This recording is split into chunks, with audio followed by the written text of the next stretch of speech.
I'm a divorced single dad, father of 5 kids. It can be tough raising kids today. Believe me, there are high times and low times. It comes with the territory. But in all my years of parenting, I try to give some good advice. Advice for those parents who are out there willing to listen. My name is Price Van Ray, and welcome to my show.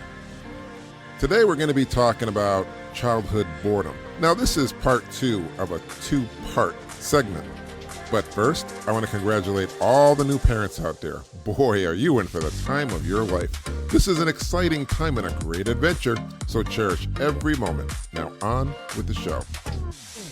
So childhood boredom, part 2 of 2. You know, in the first part, I was talking about what kids can do when they're bored and giving some advice, like write a story, do a puzzle, read a book, look at old pictures.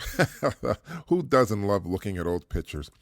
But in this segment, part 2, what we're going to talk about is some more stuff they can do. Because believe me, there is a whole list of things kids can do. And they probably don't realize it. But the whole world is right at their fingertips. So first we can say if your children are bored, tell them to play tag. I mean, we all know what tag is. When one person chases somebody else and when they touch them, they're it. Unless you have some kind of a safe zone, which is like a tree or a fence where you can touch it and you touch it for maybe 30 seconds. And after 30 seconds, you got to get moving. So, you can always tell your child to play tag. Tag was always, has been, and forever will be such a great fun thing for a lot of kids. Believe me, kids love to play games. That they do. Something else a child can do when they're bored is they can wash the car.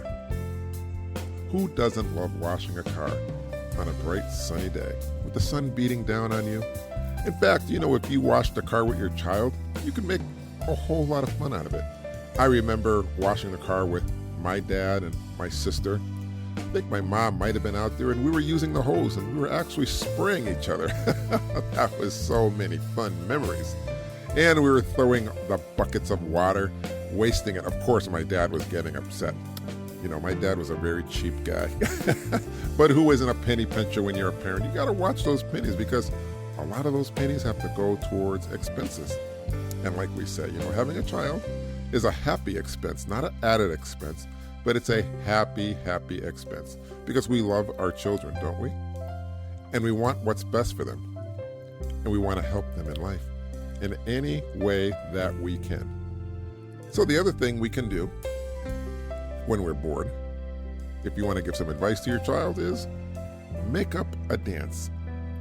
That's right, children can make up a dance because they don't know what a lot of dances are, whereas adults, of course, adults, we have a whole bunch of dances we've learned through our childhood, our teens, our young adulthood, and adulthood. But a child, it's all new to them. That's right, it's all new. So when they make up something, it's very original and it's very cool. Yes, it is. I remember when I was young, when I was bored, I would just hop on my bike. My bicycle, I would ride it for hours and hours upon end. Up and down hills all around the neighborhood. I try to go really far out, but of course you couldn't go too far because you don't want to get lost and you want to come back home. But riding a bike can definitely be fun. The other thing you can do when you're bored, you can take pictures. There are so many things that you can take a picture of. You can take pictures of buildings, you can take pictures of animals, you can take pictures of yourself and family. What do they call them today when a child takes a picture of themselves, or actually anybody? I believe they call it a what? A selfie. That's right. It's called a selfie, and believe me, the internet is jam-packed with a bunch of selfies, probably along with the storage on many people's phones. Selfies. Oh boy. Can you imagine if we had that kind of technology when we were kids? We would never get anything done. But of course, you can tell your child, take pictures. Maybe they might want to get into photography. Maybe they want to get into something else. I always said if you have a dog, it's always fun to wash the dog. That's right. If you have a dog, you can wash the dog when you're bored. That's a lot of fun. It's a lot of mess too, because dogs tend to have a mind of their own. Dogs, sometimes if you put them in a, what do they call it? Like a big barrel or something, like a little pool for dogs. They just want to get out sometimes, and when they get wet, oh, do they shake. And when they shake, all the water goes all over the place. It's unbelievable, but it's fun. It's some great memories. Memories you can have and memories your child will have that will last them throughout a whole lifetime, which is pretty amazing. Do you guys remember the game freeze tag? You know, when you just stop in motion, when somebody says freeze, and then they say tag, freeze. I guess that would go along with tag. There's many ways to play tag. That was the first thing I was talking about on here. But, and they also have play, freeze, dance, or, I don't know, but they'd have to know how to dance. And there we go. We can come up with that original dance we were talking about that kids can do.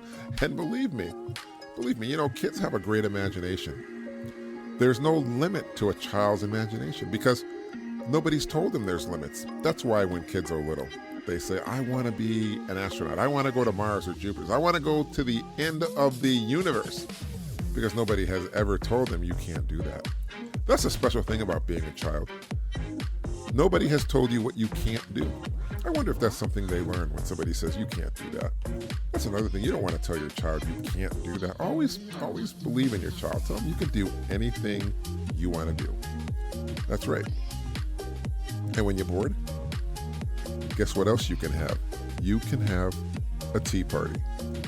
Hey, I had a tea party with my younger sister. It was great. We had these tiny little china dishes and cups and I forget what they call them, saucers, cups and saucers. And we had it with my mom, and we made a day out of it. I mean, I think we had cookies and we had the tea. It was delicious. It was fun. And guess what? At my age, I'm in my 50s. I still remember that. I still cherish that kind of a memory. The memory that I made as a child, when I was bored probably. My mom was trying to do something with us, trying to say, hey, you need to get out the house or we need to do something inside. And we had a tea party. My mom had a lot of plants too. She still does to this day. I remember when I was bored, you know what I would do? Water her plants. And I'm sure every kid loves to do that. But there's a little technique to watering plants, something a lot of people may not know. You not only have to water the plant, but you got to water it very carefully, but then you take a little rag or a little tissue or something, and you want to clean the petals to the plant, because a lot of dust gets on the petals. And I mean, wouldn't you want to be clean too? You just don't drink water every day, do you? No, we all take showers, we all bathe. Well, don't you think a plant needs that too? I don't know, maybe it's me. But that's something I would think a plant would need. And you know what? When I was younger, I did clean the plants with a little damp cloth. And I talked to the plants. They say plants don't have feelings. I say they have feelings. You can talk to the plants. In fact, I remember seeing something a long time ago. Scientists said that plants can feel. Now, of course, they don't talk back. I mean, obviously, I don't know if they hear you or anything, but there's something there. There's something. And I guess if you talk to plants, they're happy plants, and they grow a lot bigger. Happy plants make happy people. Happy people make happy plants. That's right.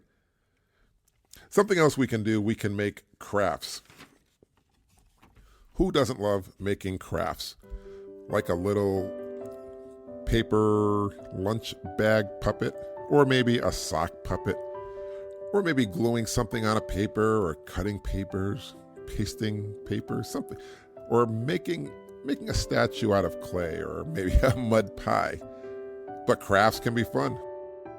Crafts are fun. Let's just get to it. Crafts are the funnest things they can do, because kids love crafts. They love to make new things. They love to work with their hands. That's something that's really great. The world is filled with music, and a child can listen to it. They can listen to the beautiful music, and there's not just one variety of music. They have country music, they have rap music, they have disco, rock, blues, R&B, Classical. Oh, I love classical music. In fact, I grew up on classical music. And when I was bored, you know what I did? I listened to classical music. That's right. That's what I did. Listen to a lot of classical music. And if your child can play an instrument, they could even play that instrument when they're bored. Music is magic. Music makes you feel good. I can't imagine a world without music. I really can't. Because music makes the world go round. Everywhere you look, you see music. You do. You absolutely do. Something else you can do when you're bored? I don't know if anybody's ever done this, but you can look for ladybugs. That's right. I think ladybugs are almost rare sometimes, although you always see a ladybug when you least expect it. The other day, I was sitting on my back porch, and I looked up on the wall. Guess what I saw? That's right, a ladybug. I said to myself, I haven't seen a ladybug in a long time. Let me try to hold it, put it in my hand. So I gently went to the ladybug. I tried to coerce it to go in my hand. It was almost in my hand till it flew away. I said, rats, that's not good. But finding ladybugs, that's pretty cool. It's pretty magical too. Like I said, you don't see many. You know what else you don't see many of? Seems like fireflies. When I was a kid, you could go outside in a field, and the field was lit up with light from millions of fireflies. I mean, you couldn't move without seeing a firefly. It was like a Christmas tree in midair. It was amazing. Nowadays, you don't see a whole lot of fireflies. I don't know what's going on. You don't see a whole lot of bees either, supposedly. But maybe your child could look for bees. Don't get stung by them, and we'll try to catch those things. I have been stung by a bee, and it has left an ouch on me. Yes, that's right. But what I did look for when I was a kid, 4-leaf clovers. 4-leaf clovers are very, very rare. So if you can tell your child to get on their hands and knees and look through the grass, try to find a 4-leaf clover, and they bring it back to you, you can save it. Save it for when you're older. Show their kids, this is what I found, a 4-leaf clover. You know, they say 4-leaf clovers are lucky. So I guess if you find one, you are very lucky. That's right. A lot of times when I'm bored, even as an adult, what I do is I write a letter. I write a letter to my children. Maybe you could show your child how to write a letter. Write a letter to grandma, grandpa. Write a letter to a friend, to a cousin. Maybe you could get a pen pal somewhere. But you know what I do when I do my letters? When I do my letters, I draw little pictures inside. And then on the envelope, I also draw pictures. Oh, that's because I'm an artist and I love to express myself in different ways. Writing letters are fun. I don't know if kids write a lot of letters today. They probably email or text. Writing a letter is an art form, if you ask me. Because you have to sit there and think about what you're going to say. You're using your hand-eye coordination. You're writing those letters, A, B, C, Ds. And to be honest with you, I don't even know if kids know how to do cursive writing. Teach them cursive writing when they're bored. That's going to be a lost art. Yeah, it will be. You watch. When your child's bored, tell them to practice a sport. Practicing a sport can be amazing, especially if it's baseball, basketball, lacrosse, tennis, rugby, something that gets them running around. It's fun. Practice a sport. Try to get better at it. Tell your child that you're bored. If you like a sport, why don't we go practice? Practice, practice, practice. They say practice makes perfect. And it's perfect to practice. That's right. If your child's bored, tell them it's that you can dig in the dirt. Go on and dig in the dirt in the backyard. Make a hole. Don't bury yourself in it, but just make a hole. Dig in the dirt. See if you can find something. Some rocks. You can even tell them, hey, maybe you'll find a gold nugget. That'll get them going. And if it doesn't, hey, maybe you'll find a toy that you lost a long time ago. Maybe. Who knows? The magic of maybes. That's right. Sometimes when you're bored, you just want to relax. And how do you relax? You can take a nice bubble bath. When I was a kid, I used to love bubble baths. We'd pour the bubble solution into the bathtub, and there would be so many bubbles. Picking up the bubbles, blowing them in the air, using your imagination, thinking you're in a mountain cloud of bubbles. That's something kids love. Bubble baths. Bubble baths can be fun. If you're bored, try to be helpful. The best thing you can be in life, the best thing you can leave, the best mark you can have in the world is if somebody says, that person was helpful. They helped me walk across the street. They helped me water my lawn. They helped me water my plants. They helped me bring a chair inside. They helped me bring the groceries in. They helped me by just talking to me. They helped me by just being there and being a friend. Be helpful. Tell your child in life you definitely want to be helpful, not only when you're a child, but when you grow up. You want to be helpful. You can make a sock puppet. Oh, a sock puppet is an amazing thing. You can decorate it yourself. You can make smiley faces. You can make it human-looking, animal-looking, monster-looking, or plain-looking. I mean, a sock puppet is up to you. Make a sock puppet. Decorate it up. That's like an arts and crafts kind of thing. And it's using your imagination. And when you're done, put on a puppet show. Who doesn't love a puppet show? Oh my goodness, an entertaining puppet show, something you create, something you make up. Oh, it's amazing. It's amazing. Puppet shows.